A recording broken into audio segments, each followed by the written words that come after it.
No episódio 4 de Anéis do Poder, nós vimos que assim como no xadrez as peças se movimentam cada uma à sua maneira, aqui também não podia ser diferente, né? Agora a questão é, e quando essas peças se movimentam favorecendo o jogador errado? Aí pode-se dizer que as coisas complicam um pouquinho, né? Mas e aí, tá afim de saber de que peças que eu tô falando? Então vem comigo e bora fazer uma análise completa desse quarto episódio antes que o checkmate aconteça.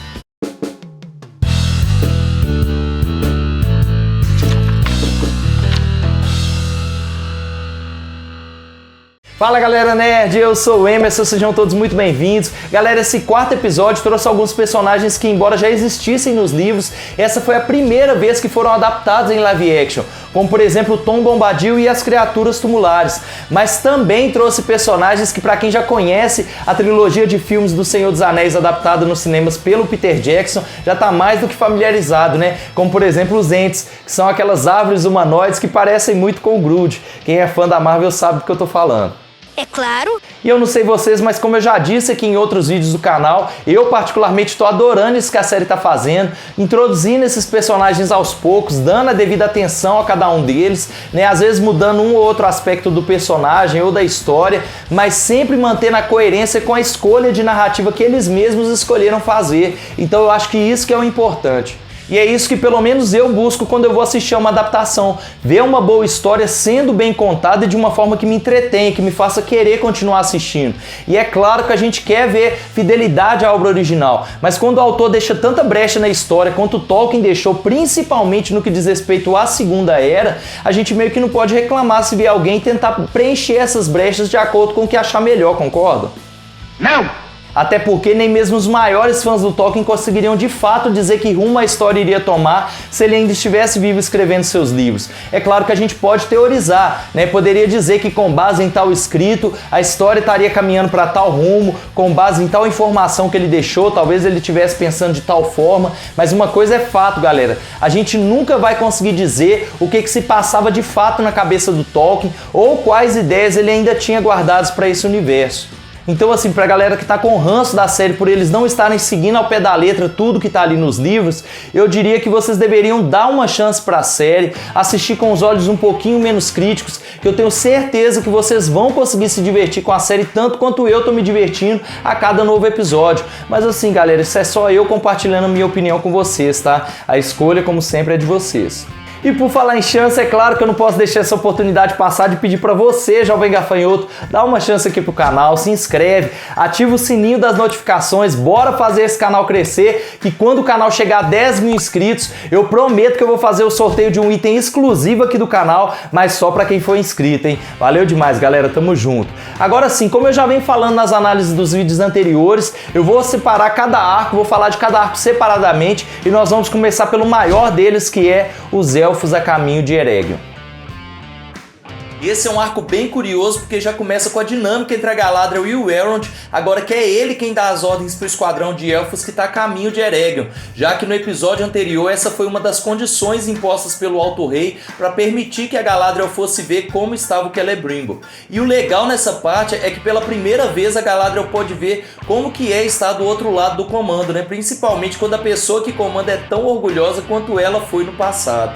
E eu sei que vai ter gente que vai dizer, ah, Emerson, mas ele não foi orgulhoso, ele até deixou ela escolher quem seriam os soldados que fariam parte da missão. Mas vale lembrar, galera, que o próprio Elrond diz no começo do episódio que foi o Alto Rei quem pediu para que ele nomeasse a Galadriel como sua primeira tenente, e o Elrond apenas concordou. Isso sem falar que ele não tem experiência nenhuma com as tropas e não conhece os soldados como ela conhece, então meio que ele não tinha escolha, entende?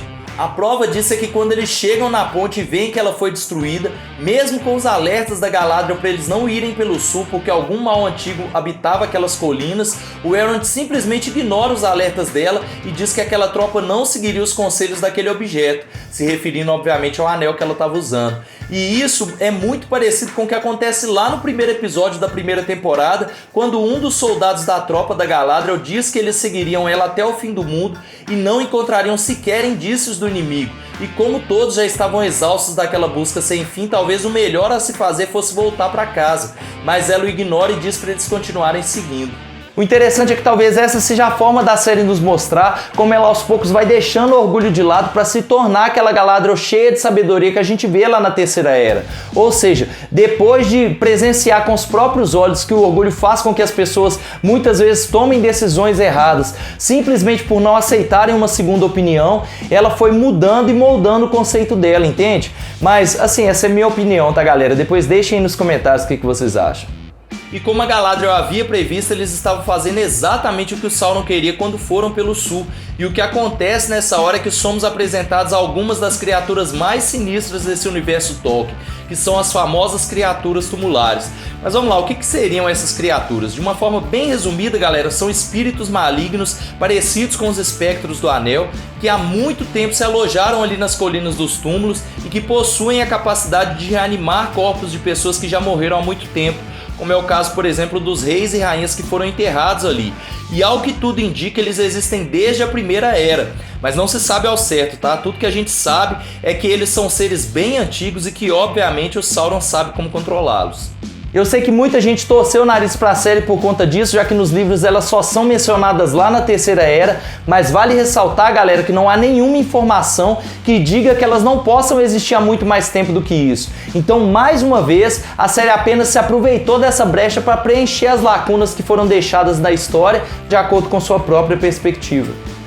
Uma outra coisa que vemos também é que na série a única forma de derrotá-los é utilizando as mesmas lâminas com as quais aqueles cadáveres foram enterrados, e o Elrond afirma que descobriu isso por causa das lendas dessas criaturas, o que comprova ainda mais o quanto elas são antigas, pelo menos na série. Mas o pior disso é que eles acabam perdendo um dos soldados élficos para aquelas criaturas, e isso leva a um diálogo bem peculiar entre o Elrond e a Galadriel, onde ele diz que o pai dele previu há muito tempo atrás que um dia a vida do Celebrimbor estaria nas mãos dele, e talvez por isso ele tenha tanto medo de falhar nessa missão, já que a responsabilidade de se ter a vida de alguém querido nas mãos é grande demais, né, galera? Fala sério.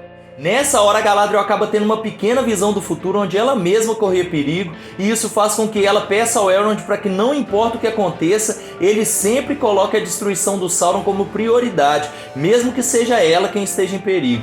E isso mostra ainda mais o quanto a personagem vem evoluindo ao longo dos episódios, o que também é um ponto bem interessante a se atentar.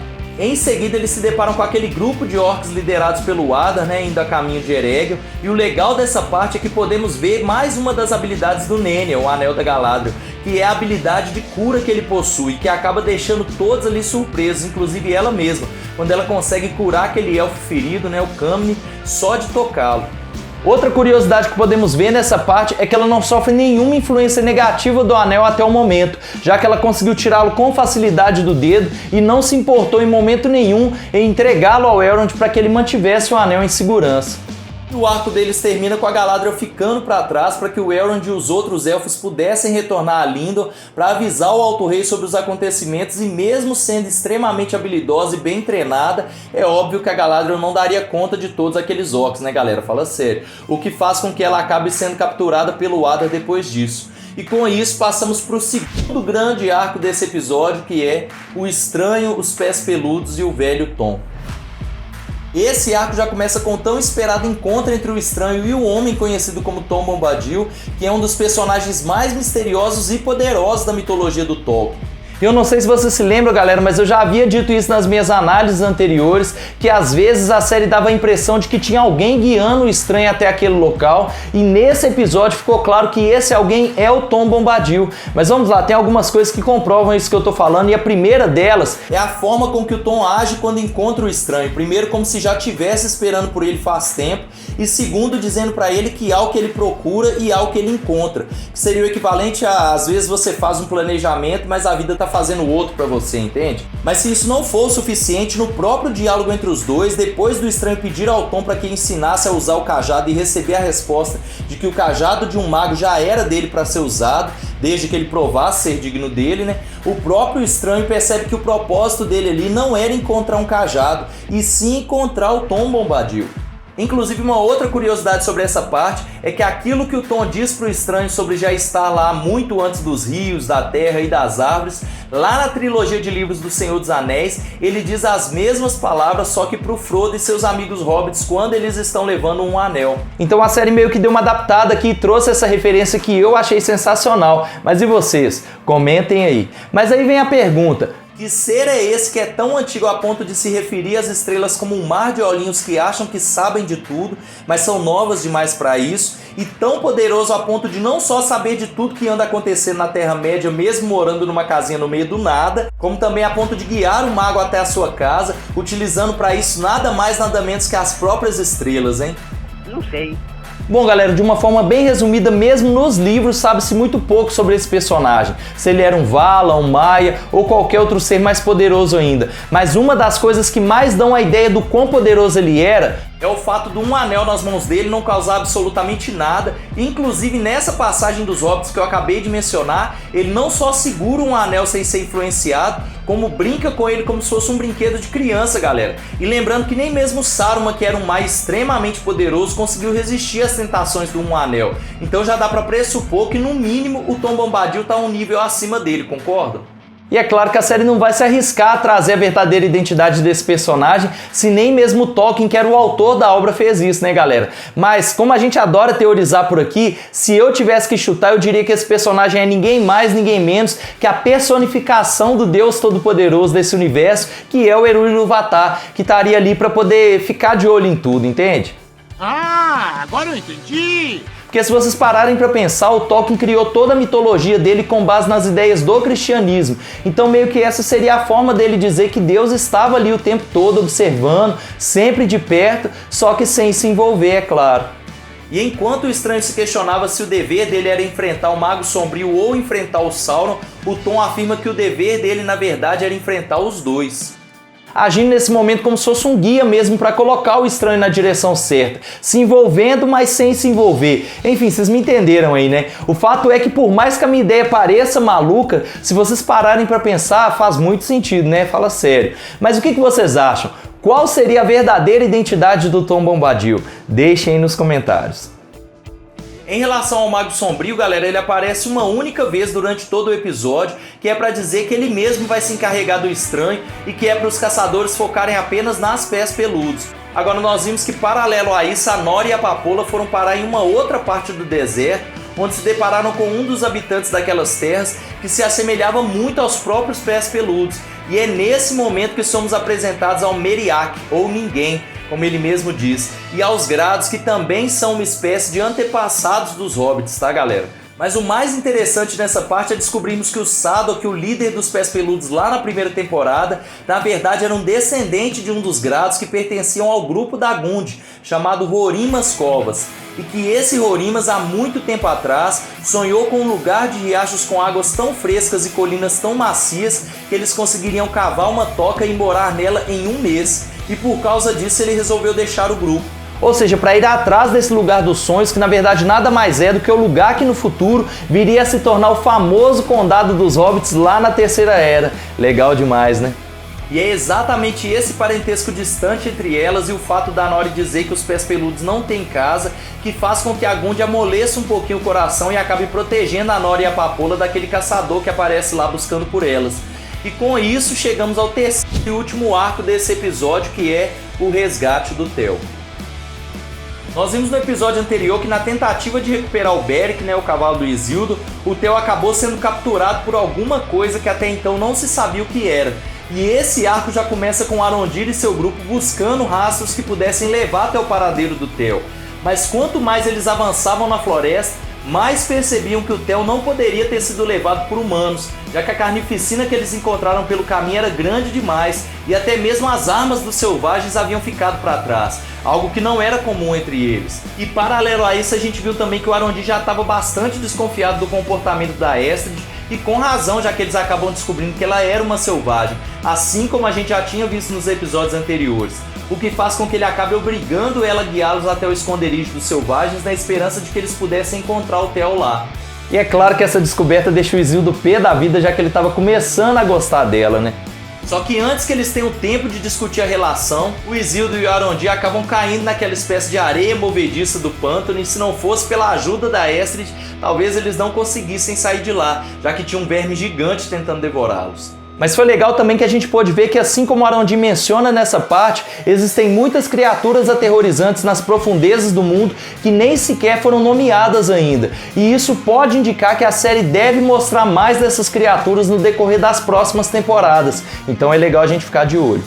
Em seguida, como agradecimento pela ajuda que a Estrid deu aos dois, o Arondir resolve soltá-la, mas ela, como boa rebelde que é, acabou puxando a espada contra o Isildo, e é nessa hora que os fãs do Senhor dos Anéis sentiram aquela nostalgia boa, já que vemos finalmente os Ents, que são aquelas árvores humanoides aparecendo em cena para atacar a Estrid, já que ela estava armada e pronta para atacar o Isildo.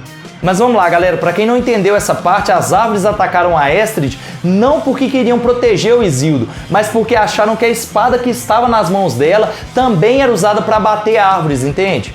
E aliás, esse era o motivo dos Ents estarem ali, como é dito mesmo por um deles, que a seiva derramada e os galhos queimados causados pelos orcs do exército de Ada os chamaram de muito longe, mas quando eles chegaram já era tarde demais. Porque de uma forma bem resumida, galera, assim como a gente vê lá no Senhor dos Anéis, eles são espíritos protetores das florestas e sentem quando há outros seres destruindo a natureza. Mas o que eu achei mais legal nessa parte foi a resposta que eles deram pro Isildo, mostrando pra ele que sim, eles sabem o que é paz. E isso pra mim foi meio que um cala-boca, sabe? É aquela coisa tipo, peraí, me respeita que eu vivi muito mais que você, sabe? Mas essa é a minha opinião, tá, galera? Se vocês não concordam, deixem aí nos comentários. O arco deles termina com o Arondir e o Theo se despedindo, agora que o Arondir vai atrás do exército do Ada, e o Theo parece que finalmente amadureceu um pouquinho e percebeu que estava sendo um completo babaca, e agora também tem que provar o seu valor voltando para Pelarg e organizando as coisas por lá. Galera, bora maratonar os outros vídeos aqui do canal, lembrando que as análises dos episódios anteriores já estão disponíveis aqui, depois dá uma conferida lá. Para quem quiser conhecer um pouquinho mais desse universo, eu deixei vários links de livros aqui do Tolkien para vocês. Comprando por esses links vocês já ajudam o canal a crescer, tá? Lembra de se inscrever no canal, ativar o sininho das notificações e a gente se vê no próximo vídeo, beleza? Tamo junto sempre. Valeu, falou, fui!